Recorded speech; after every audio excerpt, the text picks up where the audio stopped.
Content warning. This episode contains candid discussions of suicide, PTSD, and sexual assault related to military service. Some of the stories shared may be distressing for certain listeners. Please listen with care and take breaks if needed. If you're a veteran in crisis or anyone in need of support, help is available. Dial 988 and press 1 to connect with the Veterans Crisis Line 24/7.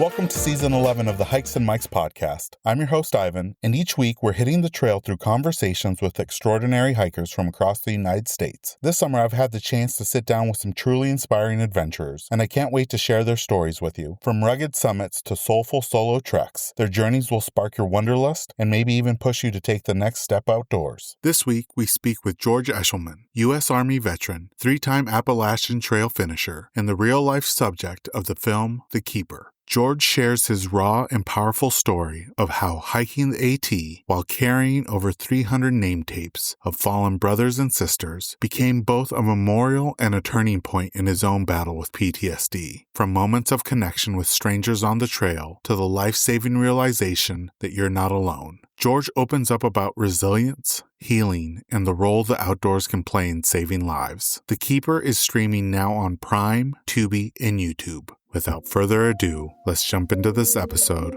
with our guest, George.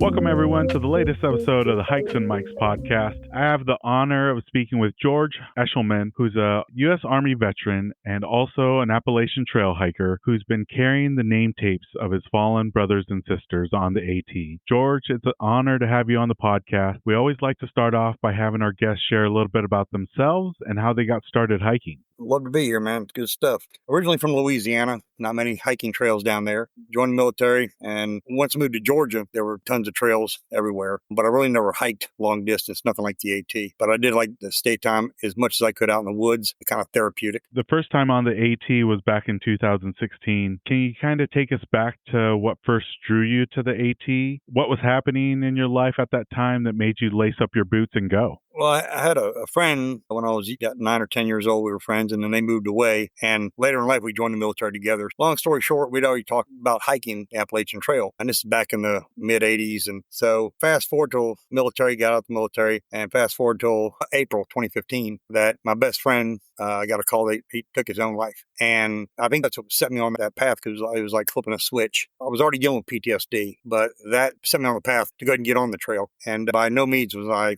healthy enough to get on the trail. I mean, I smoked, I drank, but yeah, I mean, that's what put me out there was that incident. So I had a good reason to get on the trail, but the reason I got on the trail that day was not going to be good. You know, one thing that you did on the trail was carry the name tapes of 300 plus of your fallen brothers and sisters while on the trail. How did your experience in the Army shape the way you carried both the physical and emotional weight of carrying the name tapes on the AT?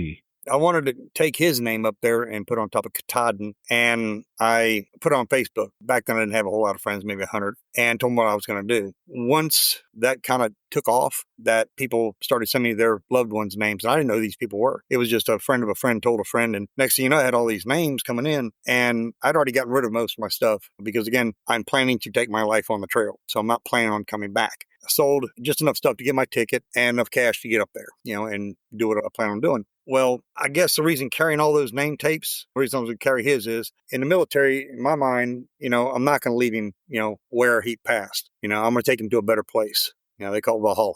And so, yeah, I mean, in my mind, I was taking him to the top of the most beautiful place that I knew in America, which is top of Katahdin. And in doing so, it's set me on the path. And again, I'm not, 100% religious, but I do know that somebody upstairs was watching that after me. And he put those steps exactly in order that led me up to that day behind the tree. And what happened behind the tree was another one of his gifts that I'm still here talking to you. So giving me all those names, not meeting these people, because I knew any of them who they were, except my best friend's name tape, and taking a flight up there. But I get up there in Millinocket, Appalachian Trail Lodge, when Old Man and Navigator ran it, Paul and Janet. And people that I met along the plane, even the people, American Tape Company that made the tapes for me, they asked what they were for. And I told them, so all these people that I was inadvertently connecting to me, it played a big role behind that tree that day, from the Old Man Navigator and the people at the Appalachian Trail Cafe to the post office to the airport to the plane to other hikers before I got to where I was going to out on the trail. They just all played a real big part. But yeah, I mean, it brought out what I think you'd mentioned before, no one hikes the trail alone or no one walks the trail alone. And it doesn't just mean the trail in the woods, or it's a trail of life. Nobody walks it alone. You may think you do. And I thought I did, even all the way up to the tree behind the Rainbow Stream Shelter. And anyone who's ever hiked the AT knows you go up behind the shelter, there's a little rise and on top with tents. Well, you walk about a little more than a tenth of a mile back to the southwest, you're going to come to a pond back there. That's where it happened, But all that time, now granted, it was in April that he took his life. All that time from him dying to me getting back there, I was planning on killing myself. I thought I was alone. Even I had a beautiful wife that loved me, had spent 19 years with me, putting up with all my stuff, my kids, my dog, everybody, my mom, I still thought I was alone. And once I get to that part of the trail, sit behind the tree, kind of all the emotions just started flowing in. It's like, man, you're about to lay a lot of heavy stuff on some people. All these people gave you their names. Old Man Navigator. I mean, everybody you met. And it dawned on me, man, you're not alone.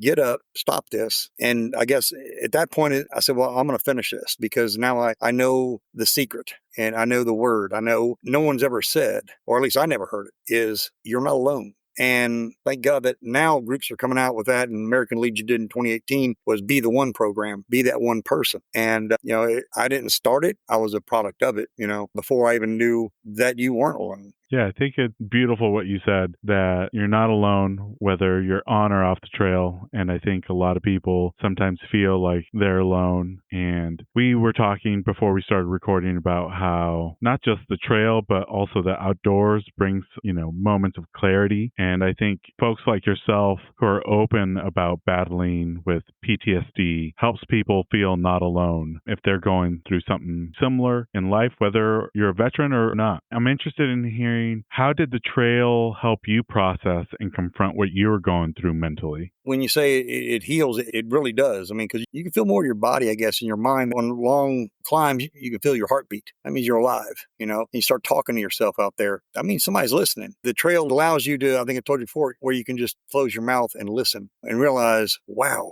how tiny I really am. And as tiny as I am, so are my problems. Everybody has problems in this world. Mine are no different than anyone else's, except our problems are always the biggest. Now, there are people that are homeless right now, out in the cold right now. Their problems are a little tougher than mine. They get people being foreclosed on. Their problems are tougher than mine. So you have a lot of problems that if you think outside of your own little world, and that's kind of what the trail helps you do, is that you're in we call it hiker universe. You're in a different world out there. It allows you to open your eyes and go, man, even though my problem is not that big and I'm not alone, this is a beautiful place. Everything around me is beautiful. And why would I want to do something or even harm myself or stay in this depressed mood? And depression is not something you can get rid of, putting a hand to that, but you can mitigate it. It's a whole lot tougher being depressed when you have people around you that are there for you. It's kind of just an extra, but same as on the trail. I never thought I could do 25 miles a day until you start following some of these jackrabbits that are going up on the trails. They can't make this old man look slow. Well, yeah, they can, because by the time I get to the shelter, they're snoring, so it's like, yeah. But yes, I mean, the trail does heal you, and I feel better every time I go out there, and I still do it. Even 55 years old, still do it. Yeah, I'm right there with you. I always feel better after spending time outdoors, and especially on the trail. George, one thing I think in society, mental health, especially talking about mental health, can be such a taboo topic, including in circles with veterans. What do you think needs to change in order to break down those barriers and make it not so much of a taboo topic? Quit thinking that it makes you look weak. Quit being embarrassed of it. Understand that people out there do care. And if anyone out there listening thinks no one cares, then go up to your wife or your husband and say, hey, sweetheart, I'm about to do something really bad to myself. Wait 10 minutes, call the police. And go in your kids' room and tell them, hey, daddy's about to do something bad, but just know I love y'all. Just don't come in the bedroom. You wouldn't do that. You'd hurt them. So once they get out of that mindset of it's just me. It's not just you. No more, it was just me in those name tapes. It was me, the stewardesses, the people on the plane. I like to say this, and this was told me by somebody actually on the trail, that during our week, this just blew my mind. Statistically, during a normal week of someone, you're going to meet someone during that week that's going to die. Either a car crash, a heart attack, something. Statistically, I'm like, nah, it can't be. Yeah, count how many people you see in a day. You don't have to talk to them, but that you lay eyes upon, that you look at. That's how fragile life is. Someone that you see is going to pass away. Don't take that for granted. Don't hurt your family and don't think you're alone. Step out of that spot that you're hurting, and medicine may not work. There's medicine that does. Find it, but everyone has that one person they can call. Everybody does. It may just be one person. We didn't discuss this earlier, but you had said, how difficult was it for me to do the film? At first, it was embarrassing once it was released to streaming, and I went to movie theaters for about 3 months. Once it was out there, and magazines started calling and other podcasts and interviews, and I was a little embarrassed to go on them. And even knowing, it's like, why are you embarrassed, George? That's the reason for the film. Practice what you preach, boy. Yeah, I immediately thought of Shannon when I had that, so it kind of choked me up.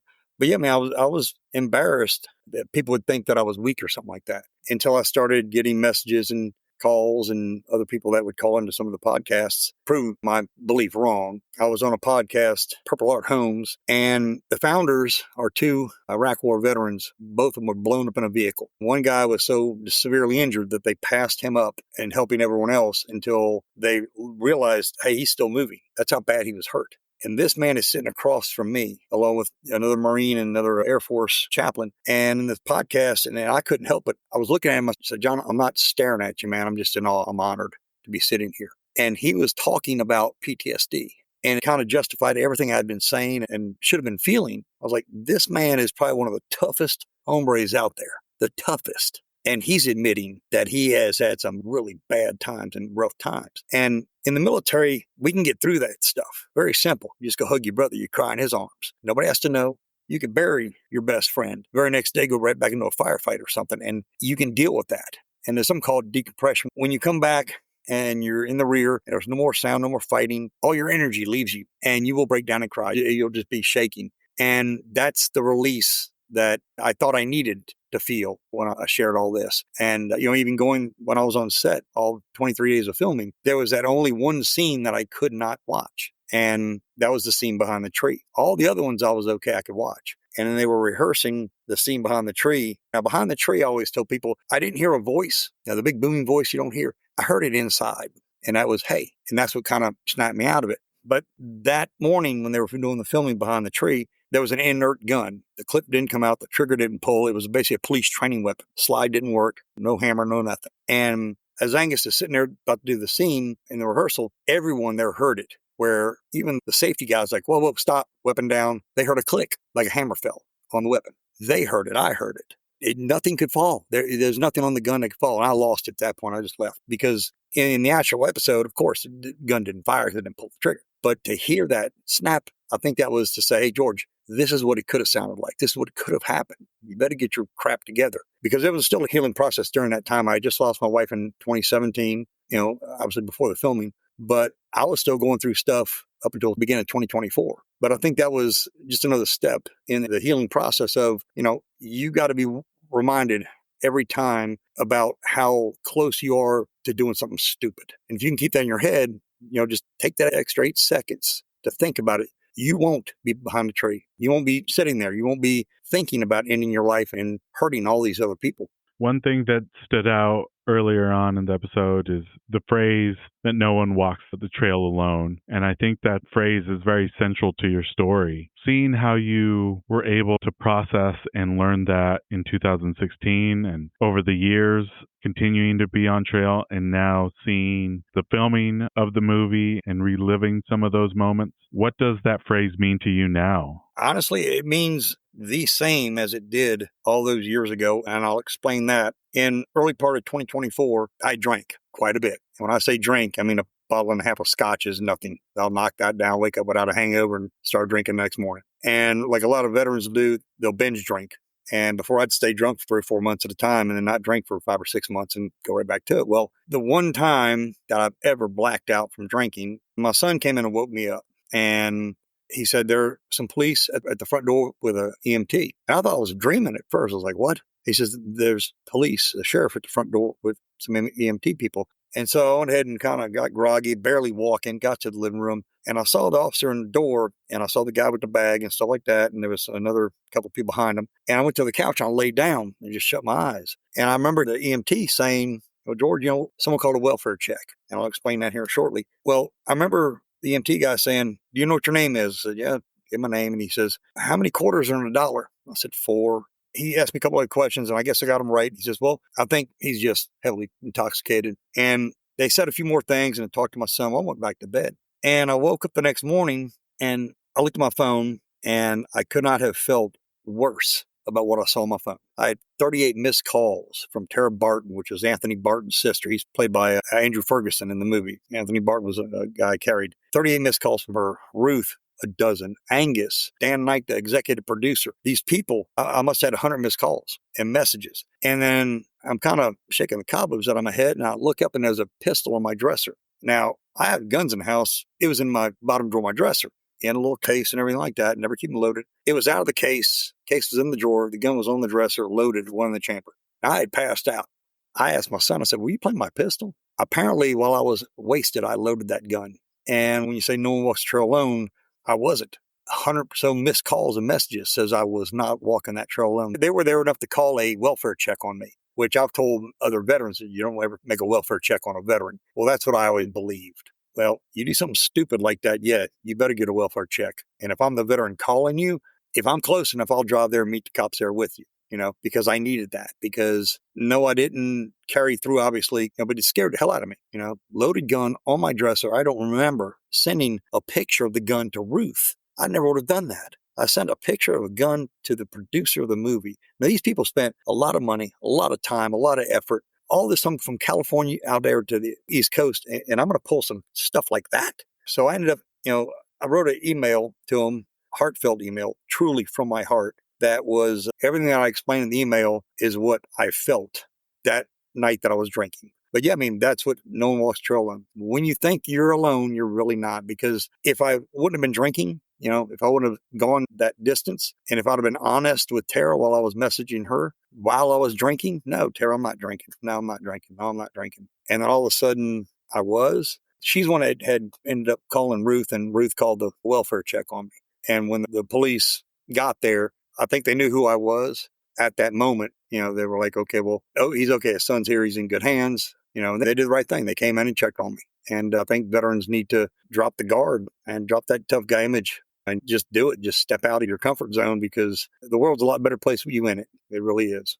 You've been able to share moments where people that cared about you helped you out during these difficult moments. But, one thing that we were talking about beforehand is how strangers aren't strangers on the trail, and you have had some really great moments with strangers where a fellow hiker or an unexpected encounter helped you out in a way, and I think very much so reminded you of no one walks the trail alone. Is there any moment or moments that stick out for you on the trail when a fellow hiker or maybe a stranger helped you out? I'm glad you said that one, because it just popped in my head when you were asking that. In the film, there's an old Vietnam veteran hiker. And when people watch the movie, they didn't understand everything in that movie actually happened. It came out of my journals. And Todd Tabalazzi, screenwriter, he stuck to my journals. And Angus and them, they stuck to the script. So everything in the movie actually happened. Well, the guy I met was at Herd Shelter, which is the first shelter in southbound from 100 Mile. And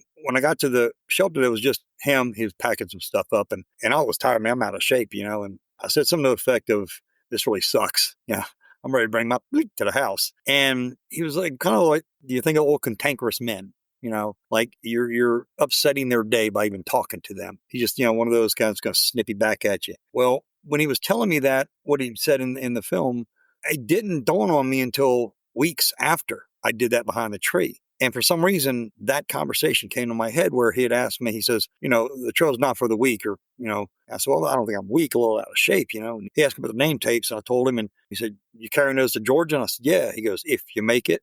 I was like, you're an ass, And right when he was about to walk off, he just turns at me. And, this is after I insulted him by calling him a hippie. And he says that he was a combat Marine, Vietnam, 3 tours. And I reached my hand. I was like, I'm sorry, brother. And he pulled his hand back. He goes, don't say brother to me. He says, that phrase is mentioned too many times without embracing the true meaning. And he stopped and he goes, what are you hiding? Hiding?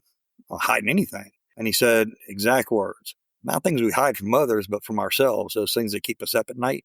It was kind of like somebody just peeked in my bedroom window while I'm changing clothes. I mean, it was like, dude, stop, you're freaking me out, mister. And I didn't really think about what he said until after the scene behind the tree. This guy he hadn't seen right through me. He knew, what are you hiding? Not just the gun in my backpack, aside from that, I'm hiding what's hurting me inside. And him being another veteran, when a combat veteran talks to another combat veteran, you've actually seen combat, it's like there's just something, there's an aura about that person. And whatever aura he saw with me, that what he said was probably enough to save my life. That I may not have been thinking about it behind the tree exactly, but he was still there, along with everybody else, that I met. But yeah, that'd be an experience. Didn't have a trail name because I didn't at the time. I just said, my name is George. He goes, well, I'm Steve. I was like, oh, okay, Steve, have a nice day, But I think back of that guy, and it's like, maybe some of these people that see the movie will go, hey, I'm that Vietnam guy. I didn't sound that mean, did I? It's like, yeah, you did. Long Step and Bug in the movie there, they were real. They didn't get their real names. Maybe when they see it, they'll reach out and say, hey, George, remember you. Bug's in his 20s now, and it's like, oh, God, I'm getting old. But yeah, things like that. And there are many other instances where I talked to people on the trail that just, were there. I remember coming down, I think it was Maxie, and I was kind of dragging. I didn't have any sugar that day. And I come behind this, it was a girl hiker and 2 guy hiking. And I went behind them and I was like, how much further is it until this next shelter? And they're like, she didn't ask me. I didn't ask her. She pulled out a bag of Skittles and goes, here. Well, yeah, I need sugar. Thank you. Yeah, I didn't have to ask you, but And if you ever put a little trail pack of, Skittles, you put the whole thing in your mouth. So you keep it bubble gum, next thing you know, you got like spit running down the side of your mouth. It's like, oh man, I need water now. But it was, just little things like that. I still remember, you're talking 8, 9 years ago, but yeah, I mean, just good stuff. Bob Peoples. If you ever heard of him, Bob Peoples is like the Chuck Norris of the AT. They say that the Appalachian Trail is not a trail until Bob Peoples walks. Then the trail follows him. Bob Peoples, he's a legend of the trail. In the movie, there are umpteen legends in there, from Old Man and Navigator to Poet of Shaw's Hostel, which is his son-in-law, Treehouse, Broken Fiddle Hostel. I know you don't know any of these people, but the people that see the movie will know exactly who they are. And Ben Brown, Bramer Castle, that there's so many places people are going to see on the trail. I want to make sure people understand, when they see a scene on the trail, please don't go, wait a second, that's in Tennessee. That's not in Pennsylvania. Please don't do that. Okay, please. We were in a time warp. All right, things happen. It's called Hollywood. But we actually filmed, well, I won't say we filmed on the AT because you can't film on the AT. So we filmed close to the AT, the actual trail. It's probably the only movie, I'm pretty sure it's going to be the only movie that anyone has ever filmed on top of Springer and will ever film on top of Springer. I was nice enough for their Forestry Service. I gave them a big old special thank you at the end of the movie. So, we always said, it's like, hey, we're one in the 5 states. It's like, wait, not all 5, only 4. But yeah, there were a couple of game wardens that came along and saw what we were doing and heard about what the story was. And they're like, they just stood back and watched us. And I think the importance of the movie overplayed all the other important stuff. We carried a very, very small footprint, very small considering the production that went into it. There was, leave no trace. They were very careful to do that, including any areas that tents were set up for scenes, the leaves were put back. I mean, it was, you go in there, you would not know anyone was there, especially not a film crew. No litter, anything like that. I remember at the Broken Fiddle House in Damascus, we pulled in there to do some filming, and Treehouse, wonderful guy, he let us use the place. And there was like 7 or 8 hikers that were there. And Angus, the director and Kendall, the producer, they were saying, okay, well, George, how do we ask these folks to do this since we're going to be filming? We can't. I said, oh, I got this. So I called, there's a pizza place about 6 miles down the road. I ordered 11 large pizzas. And I said, don't start anything until I get back. I walked in that back door where the deck is, all the stack of pizzas, and these people are sitting there. I'm like, y'all hungry? Yeah. Put the pizzas down. Now, hikers, at least I know on the AT, if there are 8 people, or let's say 7 people, all right, and there's 8 slices, there will be 1 slice left. and people will pass and say, it's yours. No, it's yours. It's yours. And they're so polite. I put 11 pizzas down and they were just, boom. And I told Angus, I said, you won't hear a peep from them. Not a word. And we filmed there for about 4 hours and they were quiet as can be. And when the camera was going to be that way and the air needed to be cleared, oh, they just picked up and moved. It's like, so when they see one of the scenes, they have to understand that there was a half a dozen hikers, not but 3 feet from that scene they're watching, but they were so quiet. And Angus and were introduced to trail magic, and they said, well, what do we do when people come down the trail? I said, Snicker bars and Skittles, that's like a mating call on the AT. You're going to make friends for a long time. So we put a bunch of little small bags with Snicker bars and Skittles in them, and hikers would be coming down. I'd disappear for a while, and they're like, usually I have the headphones and you're listening to the actors and stuff and the scene going on, and you're watching a little screen in front because you watch the screen. You don't watch the actual them filming because you can't comprehend what they're doing. And when you look at the screen, you can see what it's going to look like. And all of a sudden, George disappears. It's like, where'd he go? He's over there talking to them hikers. I done walked half a mile down the trail. I'm sitting there hiking with these people, just talking to them like, oh, sorry, got to go, guys. I got to run back up the trail. It's like, these are my people. Yeah, I'm more comfortable around them than I'm around these, But yeah, the actors, I was amazed. Again, they come from California, and there was Haley Babula, who plays Peanut in the movie, and she's playing her character is Peanut, who in real life is Sophie Shampoo. And Sophie was 27 years old when she was raped in the military, and she took her own life. Well, Haley Babula was 27 at the time of the filming of the movie. And Haley is, best way I can say, she's like a female John Wick at 5'4". She's a CrossFit. Just, there were scenes that had cigarettes in them. And you were not going to get a real cigarette around that girl. No, this ain't happened. Well, in the scenes with the cigarettes, in the script, she was supposed to, and these are Hollywood cigarettes, she was supposed to hold the cigarette, because Sophie in real life smoked. And Haley took it upon herself, and she's like, no, I think it'll look better if I just keep putting them out. And so she started, every cigarette she'd take, she'd put out. She'd go, thank you, I'll just take this and pull it out of his mouth. And during one of the scenes by the campfire, Broken Fiddle, where she goes into her monologue, I think you saw the movie about her assault. And at the end of that scene, her line was, that's what I thought. And she gets up and walks off. Well, she adds in, that's what I thought, stop smoking. She put in that stop smoking, to Angus. And she looked right at me when she said it. She's like, walked right, stop smoking. It's in the film now, But yeah, a lot of good memories, and not just in the movie, but on the trail during the filming, which really encapsulated, once again, the hiker universe, that they all understood what we were doing and that we weren't just another major motion picture company out there to prostitute the trail. They saw we were explaining what the trail was, and not putting Hollywood to it and glorifying it or anything like that, but explaining the healing nature of the properties of this thing and how important it is to keep it the way it is and to keep embracing what it's used for. And it's therapeutic. Whether you go out for 1 day or 6 months. The name of the film is The Keeper, and right now, at the time of this recording, it's available on YouTube. You can also watch it on Amazon Prime, on Tubi, and on several other streaming services. I'm interested in hearing how the journey was from you hiking the AT in 2016 to then having it be the subject of the film, which has won several awards. What was that journey like from your journals to seeing it on the big screen? Again, like I said, my wife had passed away in 2017. And when I finished my hike, she told me that she thought it'd be good if I wrote a book about it. And I said, well, I haven't read a book ever. She goes, well, just use your journal to write the book. So I started writing that, and went from book to people reading it going, God, this makes a good movie. And so what I literally did was pull up screenplay images on Google to see how they're formatted. And so I got it formatted, halfway, and I finished about 98 pages of it, which is like 95% of the movie. And I thought, well, I don't even know where to go with this. So I put on a website looking for a screenwriter, and I got tons of responses. Well, I'm a copywriter. I'm a this. I'm a trademarker. I'm like, what part of screenwriter don't you understand?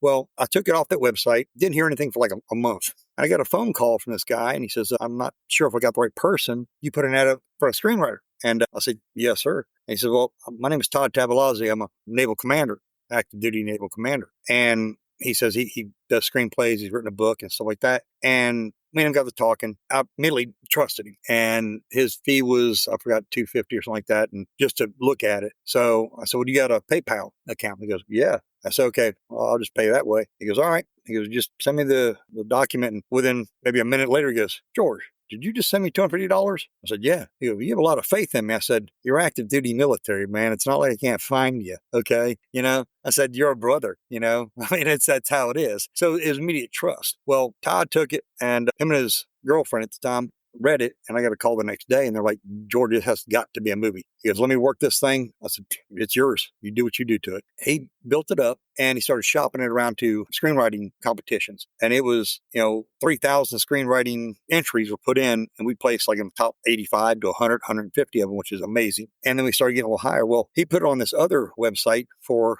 directors and producers that go there. You have to sign up for it, be a producer or director, and it's about movies. And Angus Benfield was looking through it one day and came across this movie called The Keeper. And he read it, and he called Todd, and he says, please tell me no one's optioned this. And Todd's like, no. He goes, I cannot believe that. He goes, no one has. He goes, where do I send the contract? He's like, this is our movie. Do not give it to anyone else. He was surprised. No one had read this thing. Well, once it started getting out, other people were like, ooh, we missed that one, didn't we? But yeah, it took about 5 years to get it from there. And that's very, very quick. But everything just lined up, and it was like it was meant to happen. I always say it's very seldom, and I don't know a whole lot of people from California or, in the movie industry, a couple dozen now, but before that I didn't. But I've come to learn that it's very rare for a production company to do what they've done. And it's not just make a movie, but it is make a movie and embrace the topic of it. And Ruth Benfield and Angus Benfield have done a lot for mental health, veterans and civilians. The other actors and actresses have that. It wasn't just a movie. It was like a movement, that they went on. So once the movie was out, they started putting it into competitions, and it started winning, I think it won 22, I think, Los Angeles Film Festival to these other pretty good sized film festivals. And it's always been placed best picture, best film, best score, which is best cinematography. And everything just started working. And I was like, there's got to be something higher, and maybe it's the trail gods that are like, hey, this is not a comedy. Like Angus said in one of the interviews he did on ABC, he said he wanted to make a film that went outside the four walls of the theater, that actually did something, and not just for posterity or to be noticed, that it made a difference. And it's very hard to make a veteran film to where veterans will look at it and go, wow, they got that one right. It's not Hollywooded up, and it's not low budget. When they see it, there were people that thought it was a multi-million-dollar budget movie. It wasn't that. During the screenwriter strike, we were able to get 3 of the top people in LA. We had Richard Gilley, which was a cinematographer. He would never step on anything less than $50 million budget. Steve Lafferty, big budget movies. And then we had the sound guy, which again, he's like the top 3 in LA. We never would have gotten these people if it hadn't been for the strike. So everything just kind of, the stars lined up, to have these people come in, and the cinematography is just amazing. There's one scene where you see the clouds in the background going through. And when the movie came out, and we were thinking, people are going to think that's CGI. Nope, those are real. It was so foggy that day at the bottom of the mountain, and we were like, we can't lose a day. Let's just drive up to the top and see what it looks like. We broke through that cloud mist, and it was probably sitting 30 feet below the road from where the transition out of the clouds to the parking area. And we looked out, and it was almost like vertigo. Whoa, the ground's moving. It was the clouds. And you saw little bitty peaks poking out of the clouds. And immediately, Richard, I turned back and says, is this okay? He goes, this is epic. He gets out, takes his camera, and what he does, he just sets up and starts filming, all right? And what he's doing is for other movies and other shows, he's like, dude, I'm going to get an hour or 2 of this, because this is, I can use this on other shows. But yeah, everything came out perfectly on that. And even in the movie, the area in the screenplay that was supposed to be in the thing was off the Blue Ridge Parkway. And there was a small little turnout. And if you sit on the edge of the turnout, you look down and there's a bunch of beetle kill pines. And that's in my journal, I mentioned that. So in the journal, I'd put, that everything in life, revolves and it keeps going in circles, except that group of trees didn't get the message. They just died. Well, to be able to find that would be impossible unless you're there at that location. Well, we get up on top of this mountain where the clouds are. And as they're setting scenes up and stuff like that, I'll look over and I lie not, and they'll see in the movie that there's one single tree out there amongst all these beautiful green things, one dead tree out there. And that's when Angus, in the scene, he goes, I guess they didn't get the memo. Who put that tree there? I mean, I was like, there's no way. So everything, it just kind of fell in place. But there's another saying on the trail called the trail will provide. And that was a big phrase that had been used time and time again with the crew, because it was like, okay, we need this kind of scene. It's like, boom, the trail will provide.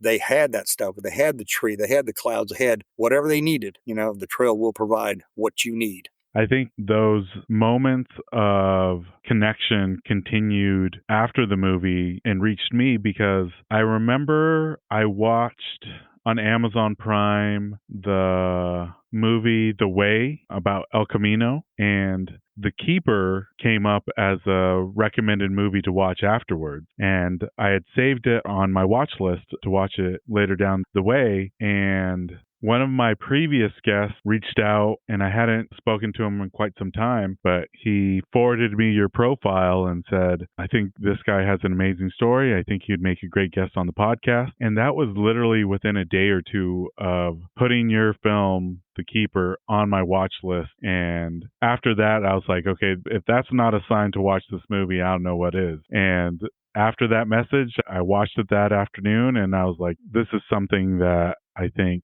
listeners, even if you're veteran or non-veteran, can find connection when it comes to what you were able to experience on and off the trail. And that kind of leads me to my next question. As the subject of the film, what do you hope audiences take away from watching the movie, especially maybe civilians like myself who may not understand the burden that many veterans carry? Well, we all carry something, and it's not necessarily prudent that I have to know what your issues are or what you're having problems with, or you know mine or they know theirs, but that you know your own. And that if you can identify that and you can tell yourself, it's kind of like an alcoholic saying, hey, I'm an alcoholic, Well, the person's like, yeah, of course you are. It's like, no, you got to tell yourself you're that and believe it. So you can tell yourself, stuff I'm going through right now, it's not that big in the big scope of things. Get on the trail, get on a plateau and look out. You're going to find out you're very small and your problem is too. In your life, it may not seem like it's small and there's no end to it, but somebody else is out there who will walk with you. And it's a whole lot easier to walk 20 miles when you got a fellow hiker with you. The same in life. It's a whole lot easier to walk up that high hill with all that weight you're carrying if you got somebody right behind you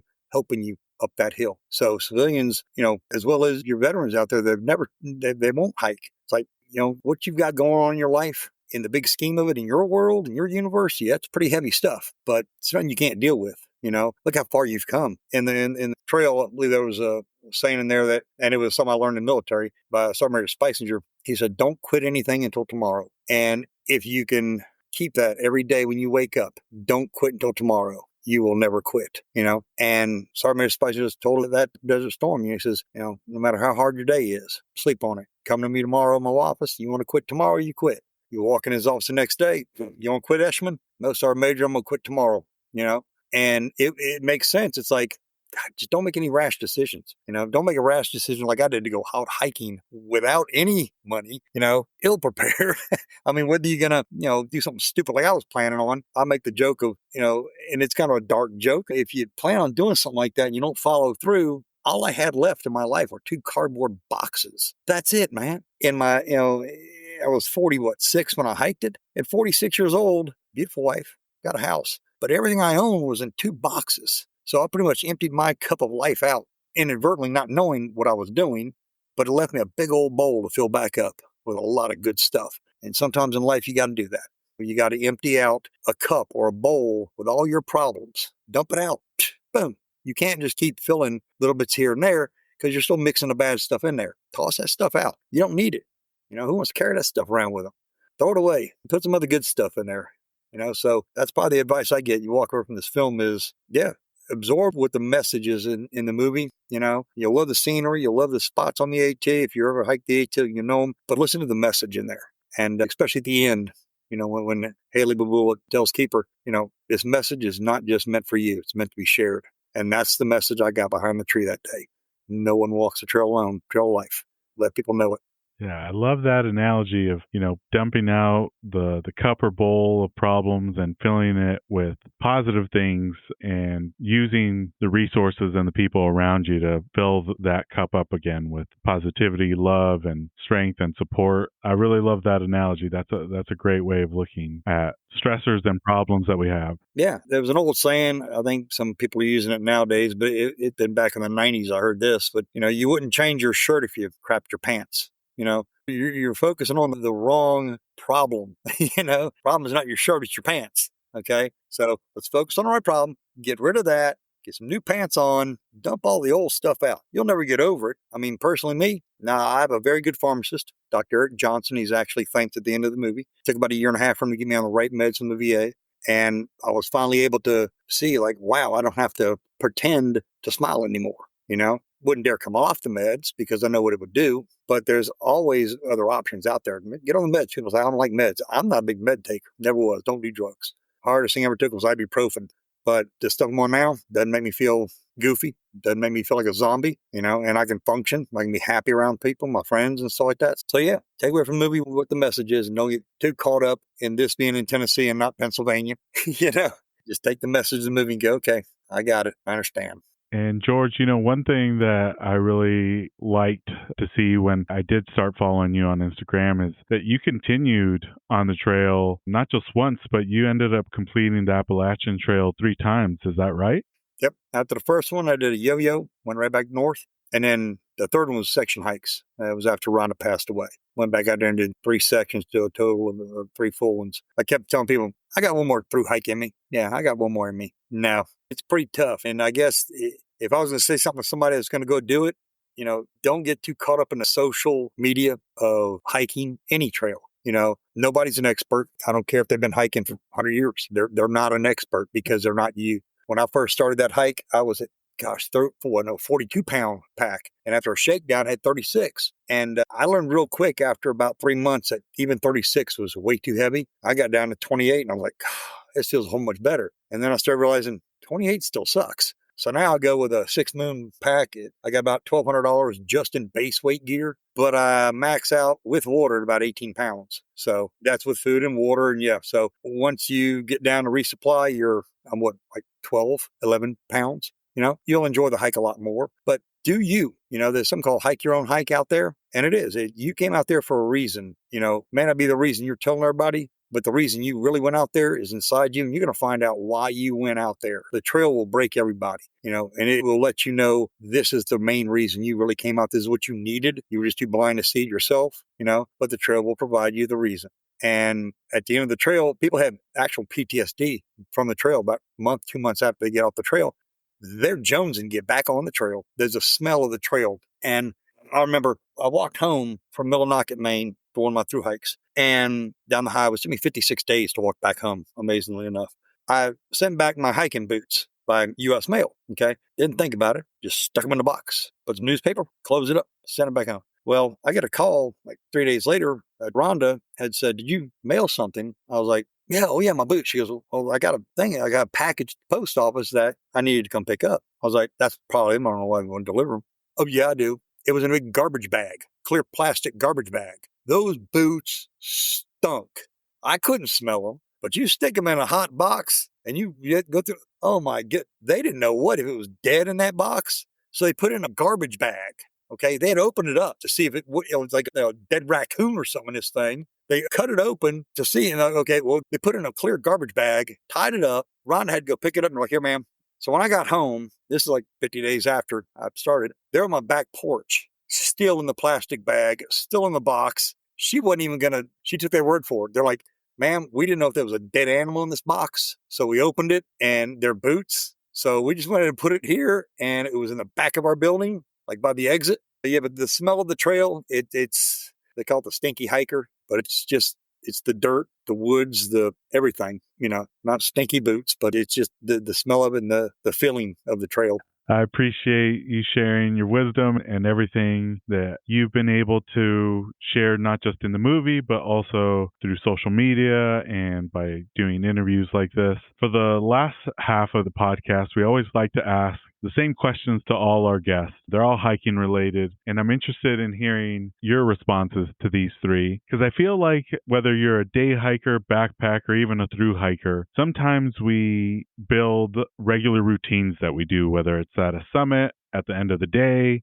For a lot of us, it's that favorite snack or drink, or maybe it's a moment of zen on the trail, or it's that meal that you get right after you're off the trail. Is there a regular customer routine that you like to do when you reach your destination, or maybe when you make it back out? I don't really smoke anymore, but I did when I hiked, and it's in the movie. People ask, why did you put smoking in the movie? Because I actually smoke. I'd probably say one of the things I would do is I wouldn't smoke around any other hikers. If they're around, I wouldn't even light up. Usually at nighttime, you can tell which way the wind's blowing. I'd usually go downwind from everybody. But it's either on a stream or it's side of a mountain, cup of instant Folgers coffee, and just sit there and smoke like half a cigarette. Because at that point, I really didn't want to smoke. But just to close my eyes and maybe a couple, Zen moments, just close my eyes and be thankful that when I was able to get through the day, my legs hurt, I miss my wife, I miss my kids, I miss my dog, but just to take a deep breath and just go, got another day going. And I think the more you do that, even if you're not on the trail, just do it in normal day when you have from work.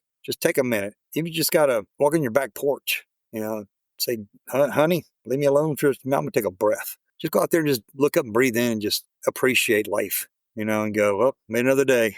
I got this.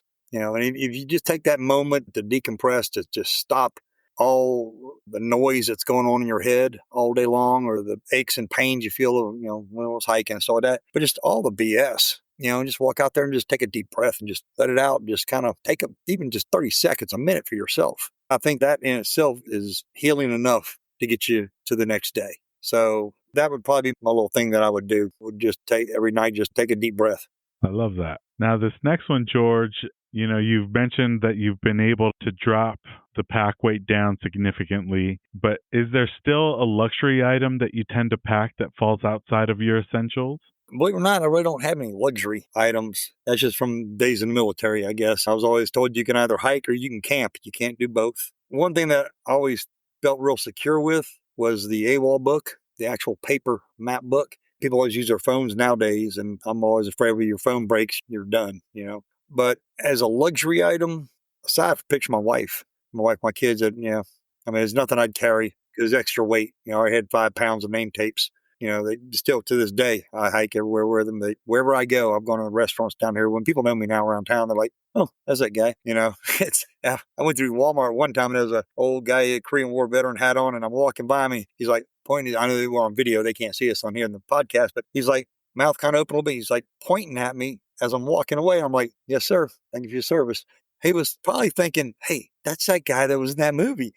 That's that guy. I was like, hey, brother. But yeah, it's good stuff. But yeah, that would be my item that I would have carried. And then the last question is there any hiking goals for the remainder of 2025 or anything exciting on the horizon that we should look out for? I hate to say we'll pull the trigger on, that's a bad metaphor, pull the trigger on the Mount Zion National Park. I want to hike the backcountry in there. I'd probably put it on the Instagram when I start doing that. Because again, I got my woodworking stuff here. I do that. Most I'm just really private person. I still go on the AT, so I just still hike some of the other trails around here, Georgia and Utah, and hit Mount Zion for a couple of weeks and just hike out there until I get tired and come home. That would be a great trip, George. I'm excited to see the pictures and video that you're able to share with us from that trip. Now, George, we always like to finish off the podcast episode with a segment of this or that questions that are all hiking related. I'm going to give you 2 hiking related topics and you just choose which one you prefer out of the 2. You can say neither, you could say both. Feel free to elaborate on your choice. But the first one is, do you prefer narrow ledges or creek crossings if you had to choose between the 2? Creek crossings. This one is sometimes a tough one, but waterfalls or summits? Ooh, I'd say summits. Yeah, waterfalls are pretty, but summits, summits. There's a lot more to see. And then I've heard that the further north you go, the less they believe in switchbacks. But if you had to choose to climb up a mountain, would you choose switchbacks or straight up? Well, being they're both up and downs or both equally as hard, I'd rather switchbacks. To be honest with you, a lot of times they're straight ups and then switchbacks going down, which make no sense to me unless you're going the opposite direction. But yeah, switchbacks are a little easier. Straight up is shorter. I'd probably say switchbacks. And this next one's our most controversial one in the hiking community, but trek poles or freehand? Trek poles all day long. In the military, we had beads. If you did like long marches, you could roll the beads, and that was kind of to pace yourself. So yeah, trekking poles for me, they just make life a little easier, make hiking going quicker, more balance and stuff like that. So yeah, trek poles. And then this next one's about your footwear. Do you wear traditional hiking boots, or are you wearing trail runners? I wore Solomon's on my first hike, and then I wore Solomon Trails on my rest of them. And yeah, I'd take the trail runners any day of the week. And then this one's a tough one, but if you had to choose between these 2 types of trail systems, would you choose a loop trail or an out and back trail? Loop trail. This one's about your gear, specifically about the cleanup process. Do you clean your gear right away or do you wait till later? Usually I clean it right away. I'm laughing because when we filmed the movie, my backpack was the original one that I used and the name tapes are original. I didn't realize I had not cleaned my backpack. And I mailed that out to Angus and them. And when they got it in California, wow, they were like, good God, it wasn't as bad as the shoes. But yeah, when we got on set, it smelled real pretty. Well, his wife had put like 4 stick-ups inside the backpack because it stunk so bad. And they were like, George, we washed this with a hose in the backyard 3 times. What is that funk? It's like, hey, it's now ingrained. But yeah, usually I clean it. The down sleeping bag goes off to the cleaners and the rest of the stuff is cleaned up and put back away. But yeah, don't forget to wash your backpack thoroughly. And this next one's another tough one, but if you had to choose between these two, would you choose a sunset hike or a sunrise hike? Sunrise hike. And then this next one's another tough one, but if you had to choose between these 2 types of seasons, would you choose spring wildflowers or fall colors? Fall. And then the last one is if you had to choose between these 2 types of conditions, would you rather have wind in your face or sun on your back? Probably wind in my face. Yeah, because sun on my back probably means I'm on the wrong trail, east to west. Yeah, just give me sun on my face. It keeps the black flies, and the bugs and stuff away. But yeah, wind on the face. Well, that was it, George, for the this or that questions. If folks want to follow your hiking journey on social media as well as the film, where are some of the places they can find a little bit more information about your journey as well as the film? The film is thekeepermovie.info. Again, you can go on Prime and pull it up, Tubi, search for it. Now, there are 2 Keeper movies out there. One is about a soccer player in World War II or something like that. But if they put the Keeper movie, Appalachian Trail, ours will pull up. As far as my Instagram, it's the AT Keeper. That's my Instagram page. And again, there'll be a lot more hikes and stuff like that, a little more content coming for that one there. And you'll get a lot of information off of the Keeper Movie Facebook page. Again, they do a lot of stuff for mental health. And the Keeper Movie Instagram page, they do a lot of stuff for mental health, a lot of resources and stuff like that. So, and people always tell me you shouldn't do that, George, but my phone number has been on Facebook since 2016. And you'd be amazed. The longest I ever had a phone call was a veteran out of Florida for 7 hours. He called me at 9 o'clock. It was like 4:30 in the morning when we were off the phone, and he was in crisis. And I've had others just call me not thinking it was real. And actually, it's like, yeah, I'm real. This is the real me. Well, I'll just checking. I didn't know. I click.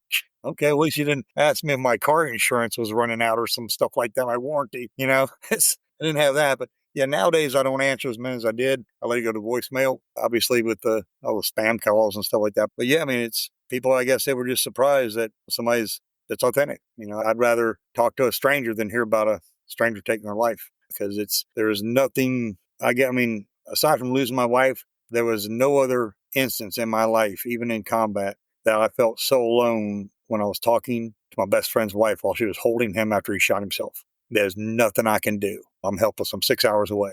It's like, man. And we always had that one question. Why? Why would they do that? Ask, how are you doing?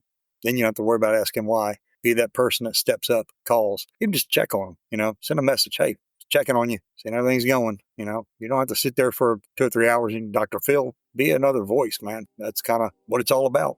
And we'll be sure, George, to put all the links in the episode show notes so people can watch the film, learn more about the film, follow you on social media. George, it has been an honor speaking with you and learning more about your journey, especially after watching the film. I greatly appreciate what you do for the veteran community as well as the people on the AT and hikers alike. Really appreciate you taking the time out of your evening to speak with me. I appreciate you giving me the opportunity. The more people I know, the better, right? And that brings us to the end of this episode alongside George. We extend a heartfelt thanks to them for joining us on the podcast. Be sure to follow them on Instagram at the AT Keeper and by checking out the episode show notes to learn more. This episode of Hikes and Mics was produced by Jordan Smith. Follow her on Instagram at jordan.journeys. New episodes will be dropping every Monday with occasional bonus episodes on Fridays. To ensure you never miss out on these thrilling tales, remember to hit the like and subscribe button. Your support means the world to us. Don't forget to check out our vibrant community on Instagram at Hikes and Mics. We'll be sharing episode visuals, my own personal hiking content, and so much more. Let's stay connected and continue to inspire each other on this remarkable journey. As we bid farewell, remember to tread those happy trails, embrace the great outdoors, and keep the spirit of adventure alive.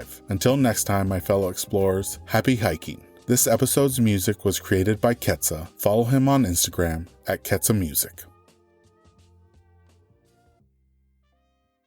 If you're a veteran in crisis or anyone in need of support, help is available. Dial 988 and press 1 to connect with the Veterans Crisis Line 24/7.